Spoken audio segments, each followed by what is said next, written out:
Deputy President Mduduzi Honorable Ngubani, Secretary General Ruth Kodani Munano, Deputy Secretary General David Lesole Mutaung, Treasurer General Pelari Sinik Pakwago, members of the Central Command Team, members of the National Executive Committee, members of the PECs, RECs, BECs, and SPECs, grassroots, fellow forces, ground forces, student fraternity, and the learning fraternity at large, receive my extended revolutionary greetings.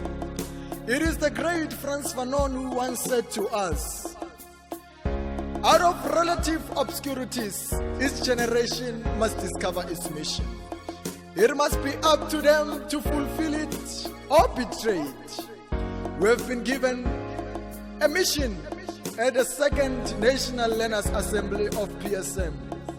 We, as the 172 delegates of Progressive Student Movement, representing learners from all 9 provinces, gathered here in QwaQwa Bupilong Resort under the theme Learn Without Fear, are given a baton, and we should carry this baton and deliver towards the emancipation of our education system.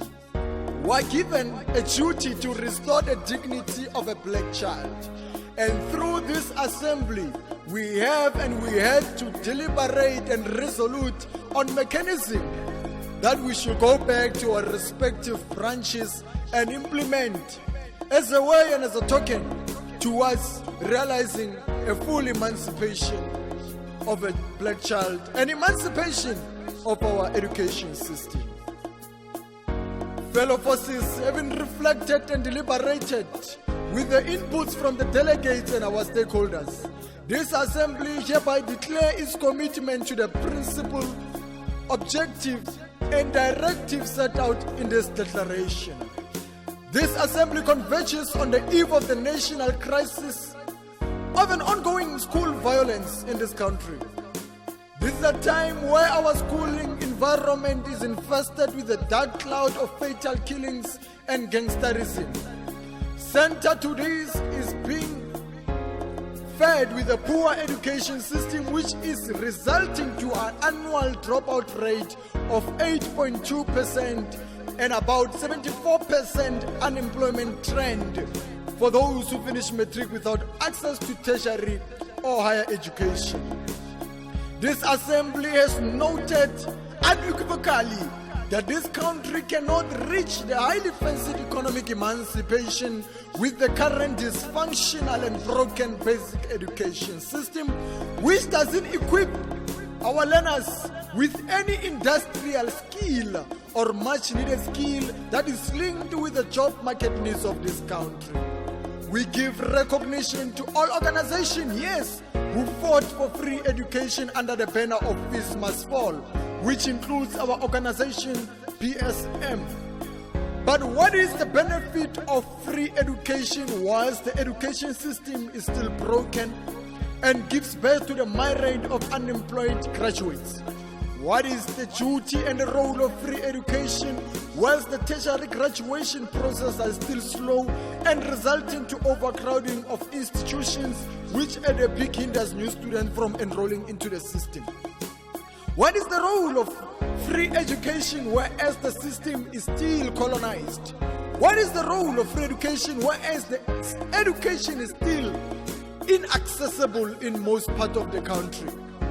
Fellow forces, fellow grassroots, leadership of Progressive Student Movement, we need to make a thorough introspection and reflect on the issues pertaining the issue and the role of free education in our society. With this declaration, we seek to advance the interest of the constituency and the forebears of our struggle. We have shown how personal actions can make a difference in the world we are living in. We are mindful that the resolution taken here will not be implemented without collaboration with our stakeholders and partnership with our members.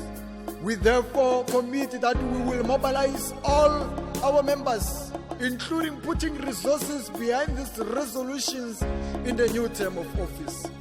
Fellow forces, fellow progressives, we need to rally together and remember the spirit of Spamandla Choma. We need to rally together to remember the spirit of Tsufa Sovetkoi, who died within the school premises because of the negligence of the basic education. How can we forget our battalion leader, Spamandla Choma, who we have named our battalion after? A learner who was brutally beaten by his headmaster and left for paralysis. He was paralyzed until he left this world. The headmaster is still gallivanting around our roads, and there is no justice that has been served for Spamandla. What kind of a nation are we living in? What kind of a society are we living in? Are we living in a society where we say the wrongs are right and the rights are wrong? We're living in a society where it's right to burn down a school and no one is being prosecuted. We're living in a society where as perpetrators can enter into a school field or school premises, injure or step a learner, murder a learner within the school premises, and we believe that is right. We're living in a school, in an environment, a society whereby a learner can step a teacher and we feel that is right. This is precisely because our communities are facing a serious problem of mental slavery. We're living in communities whereby we need serious emancipation, whereas communities see thugs, where communities see gangsters and criminals as role models. We're living in a society whereby intellectual thugs are in highest offices of the land, precisely because our country sees criminal elements and activities as a way to go. We're living in a society whereas the basic education minister can come up and say, let us introduce a sex education in our school, and we stand up as conscious South Africans and we clap hands for nonsense. Fellow South Africans, where are we going as a country? I think Rwanda is giving us a practical example. President Paul Kagame is giving us directions.